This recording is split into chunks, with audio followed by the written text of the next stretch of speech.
শুভ এক নজরে দেখতে পেল যে সবচেয়ে ধনী লোকের মেয়ে অশুভ আত্মায় পরিপূর্ণ।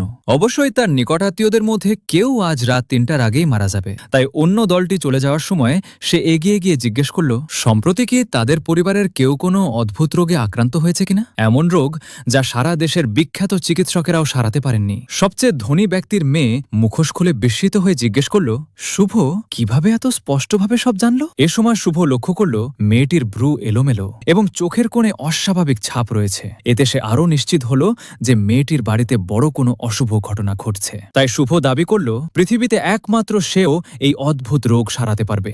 মেয়েটি তার আত্মবিশ্বাস দেখে একবার বিশ্বাস করার সিদ্ধান্ত নিল।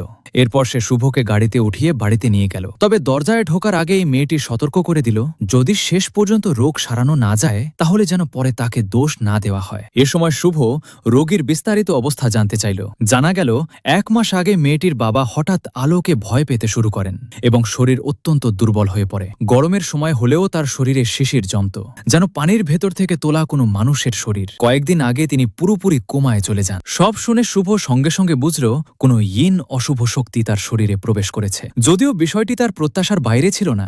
বাড়িতে ঢুকেই শুভ বুঝতে পারল এই প্রাসাদে বড় সমস্যা রয়েছে। এটি কোনো সাধারণ প্রাসাদ নয়, বরং পানির ভেতর লুকিয়ে থাকা জীবন্ত মৃত্যু ফাঁদের মতো। এরপর সে মেয়েটির সঙ্গে দ্বিতীয় তলায় গেল এবং এক নজরে বুঝল যে মেয়েটির বাবা জলদৈত্যের অভিশাপে আক্রান্ত। তখন শুভ মেয়েটিকে কাঁচা আঠালো চাল এবং একটি বাঁশের চপস্টিক আনতে বলল।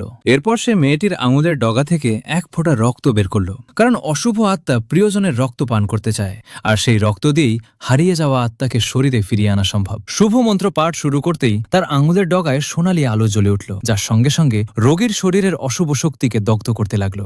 এরপর সে বিছানার পাশে এসে আঠালো চাল হাতে নিল। কয়েকটি মন্ত্র পাঠের পর সে সেই চাল রোগীর শরীরে ছড়িয়ে দিল। তারপর চপস্টিক তুলে চিৎকার করল, আত্মা নিজের স্থানে ফিরে আসুক। এরপর দ্রুত চপস্টিকটি বাটির মধ্যে দাঁড় করিয়ে দিল। কয়েক মুহূর্ত পর আগুন আবার জ্বলে উঠতেই বাটির সাদা আঠালো চাল কালো জলে পরিণত হলো এবং সেখান থেকে সাদা ধোঁয়া বের হতে লাগলো। এই দৃশ্য দেখে মেয়েটি ও তার দাদা হতবাক হয়ে গেল। কিছুক্ষণ পর শুভ বাটিটি সরিয়ে নিতেই মেয়েটির বাবা হঠাৎ বিছানা থেকে উঠে বসলেন। তিনি বুক চেপে ধরে মাটিতে এক মুখ কালো রক্ত থুতু ফেললেন। বৃদ্ধ লোকটি নিজের ছেলেকে জেগে উঠতে দেখে আনন্দে অভিভূত হয়ে পড়লেন এবং দ্রুত শুভকে কৃতজ্ঞতা জানালেন। তবে শুভজ জানালো, যদিও রোগী সাময়িকভাবে জেগে উঠেছেন, কিন্তু রোগের মূল কারণ পুরোপুরি দূর করতে হলে অশুভ শক্তির উৎস খুঁজে বের করতেই হবে। এরপর সে বৃদ্ধকে জিজ্ঞেস করল, গত কয়েক বছরে ব্যবসার কারণে তিনি কি এমন কোনো শত্রু তৈরি করেছিলেন যে মৃত্যুর পরেও প্রতিশোধ নিতে